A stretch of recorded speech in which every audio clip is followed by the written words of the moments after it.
Test, test, test. Good morning, Mr. Livermore. Now you can't hear it because they're playing. Works for me. No, I think a little louder. But test, test, test, test, test, test. 7 years ago, J.P. Jacobson missed a deer. That's probably good. Now we got feedback. Lots of feedback. Down, down, there you go. This, do we have a different holder? Okay. Yeah, this is going to be a problem. I got you a longer holder. Do you have a... Is there a way to tighten that? I can hold it. I think we're good. Yeah. Yeah, if you're just down there and adjust it.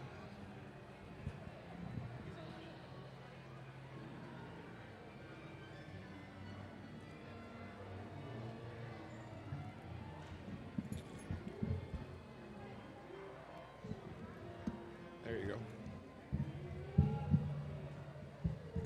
There.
Hello.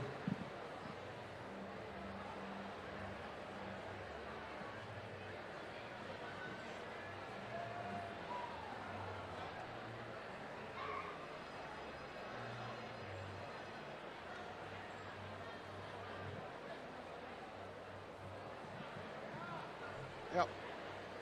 All right, students, can I have your attention, please?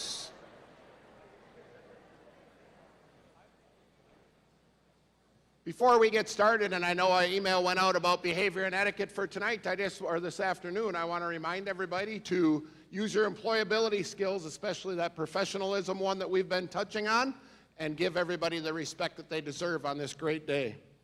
Welcome, students, staff, and special guests. Today we celebrate Veterans Day, a day set aside to honor all the men and women who have selflessly served our country. A special welcome and thank you to the service men and women of the armed forces that are with us here today. Because of your sacrifices for our country, you will always have our lasting gratitude. Your service to this country is a true blessing and will never be forgotten. Before I introduce this year's MC, I would be remiss if I did not thank the Forest Lake FFA chapter, led by Mrs. Ward, Mrs. Tozel, Mr. Pollock, and Mr. Miron. Our music department, led by Mr. Guidry, Mr. Livermore, and Mr. Zumwald. Our media tech specialist, Nick Duranka. Our custodial staff, led by Mike Baker, and Paul Peterson with LATV for putting on today's ceremony. You and your students' efforts are greatly appreciated. And now it is time to welcome this year's MC, the president of the Forest Lake FFA chapter, Miss Olivia Majeski.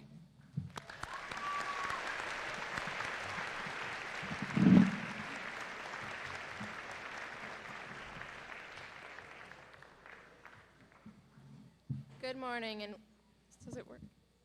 Good morning, and welcome to the 22nd Annual Veterans Day celebration here at Forest Lake High School. This event began in 2004 as a flag dedication, replacing the bartered flag in front of the high school. Today, we are gathered together to honor those who have so selflessly served our country in any branch of the armed forces.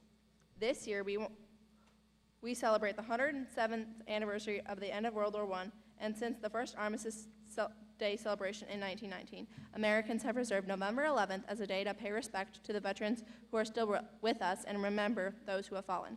Today, we would like to give a special thanks to VFW Post 4210 and American Legion Post 225, all the students and staff who have helped plan this event, and especially our veterans who have served and sacrificed along with those who plan to serve.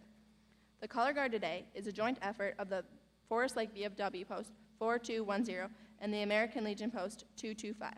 We now ask viewers to please stand and quietly face the colors as the Color Guard posts the colors. Will the Color Guard post the colors?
Please remove your caps and place your hand over your heart and join me in saying the Pledge of Allegiance. And please remain standing for the national anthem performed by the Forest Lake Area High School Symphony Orchestra, Symphonic Winds, and Canterbury Choir. I pledge allegiance to the flag of the United States of America, which stands one nation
speaker for today is Russ Haynes. Russ is the founder of the Invisible Wound Project, a nonprofit dedicated to supporting veterans, first responders, and their families with mental health care and resources. Drawing on his 17 years in public safety and his own experiences with PTSD, Russ created the organization in 2018 to ensure that no one who serves is left to struggle alone. Under his leadership, the Invisible Wounds Support Center in Forest Lake, Minnesota has become a trusted place for therapy, peer connection, and healing for those who have given so much to others. Please help me give a warm welcome to Russ Haynes.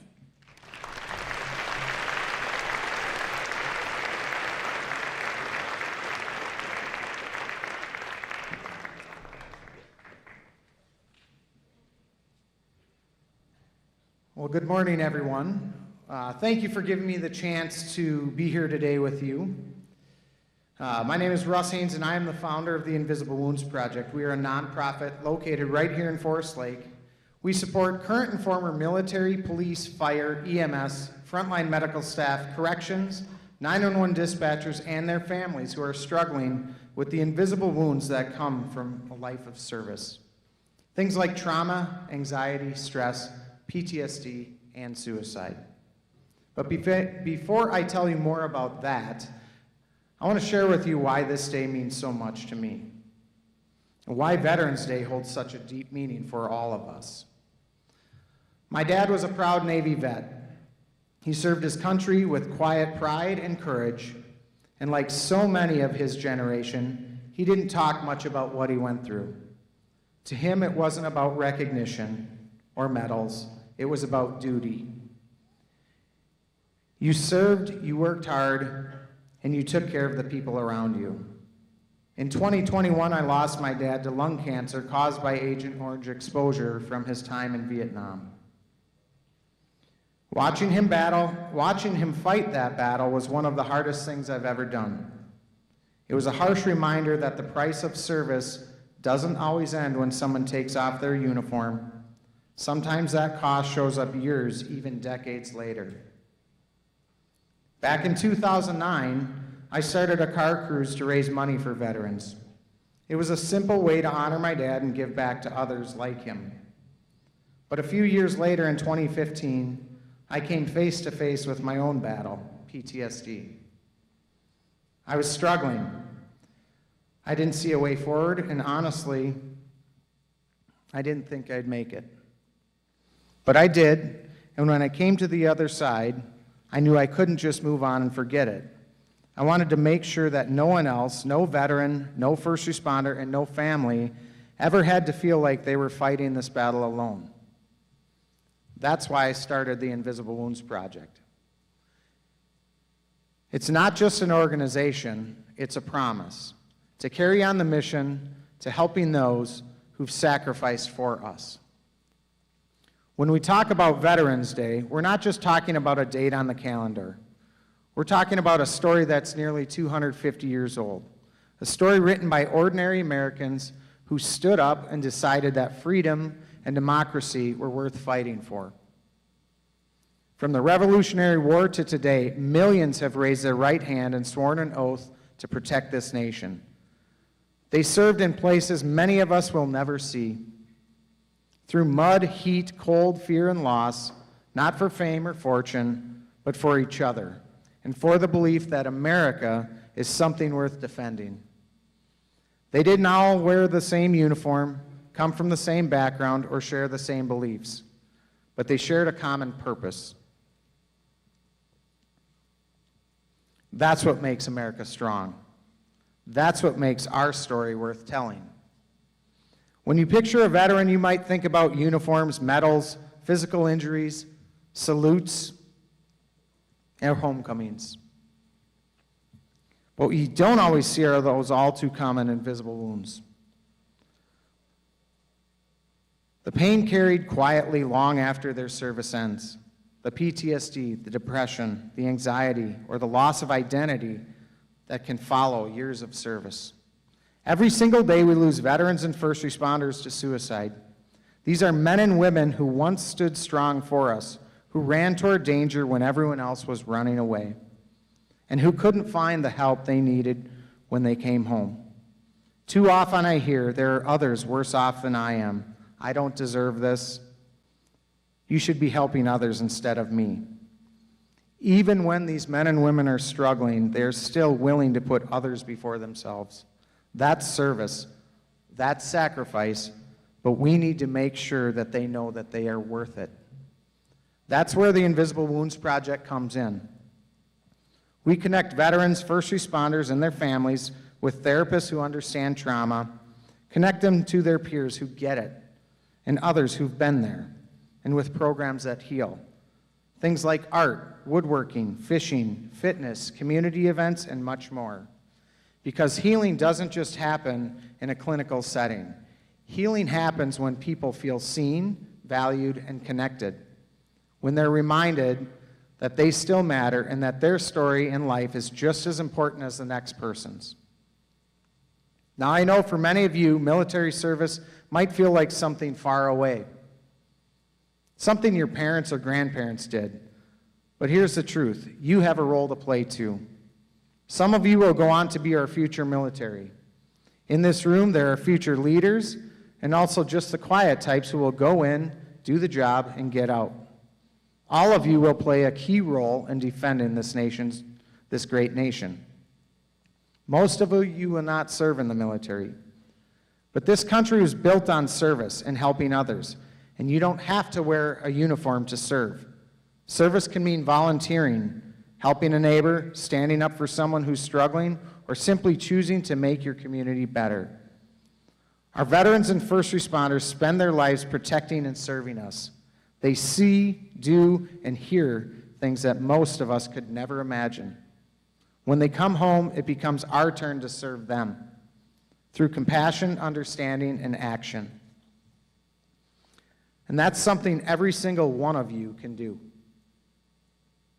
It might mean saying thank you. It might mean organizing a school drive, raising awareness, volunteering with a local group, or just being the kind of person who looks out for others.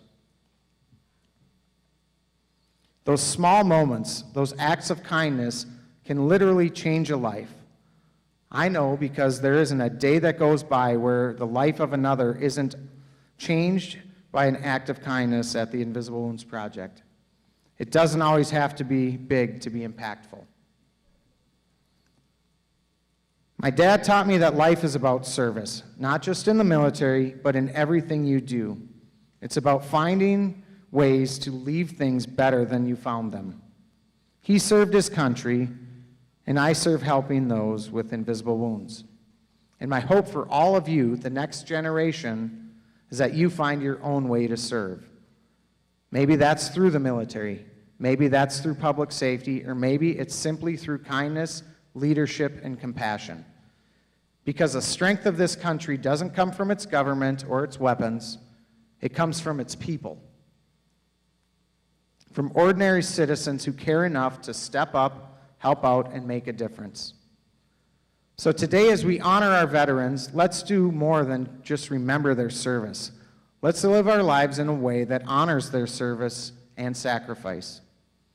Let's be a great generation that doesn't just say thank you for your service, but shows it by standing together, serving others, and choosing to make the world a little better each day. To our veterans, we see you, we honor you, and we are committed to carrying your legacy forward.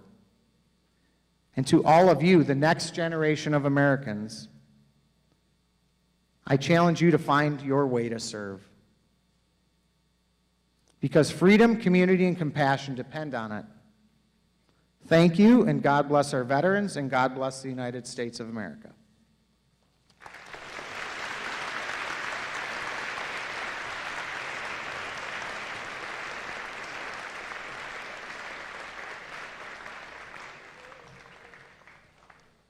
Thank you, Russ, for sharing your story with us today. We now invite you to join the Symphonic Winds, Symphonia Orchestra, and Canterbury Choir in performing the Salute to the Armed Forces, which features the Army, Navy, Space Force, Coast Guard, Air Force, and the United States Marines. Although some of you are watching this from your home, we invite you to participate by standing if you or a family member has served in the branch of the military when that branch is shown on screen.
our veterans today, we also remember those who have given the ultimate sacrifice in service to our country.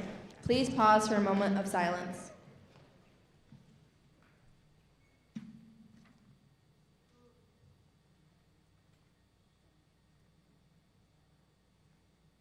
Thank you. Now, the Symphonia Orchestra, Symphonic Winds, and Kinneroy Choir will perform America the Beautiful.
Please stand until the colors are retired. The color guard, please retire the colors.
It is important to honor those who have served our country and appreciate the great sacrifices our veterans have made for us. Thank you for participating in the annual Veterans Day celebration. Please draw your attention to the scoreboard where there will be pictures of our veterans.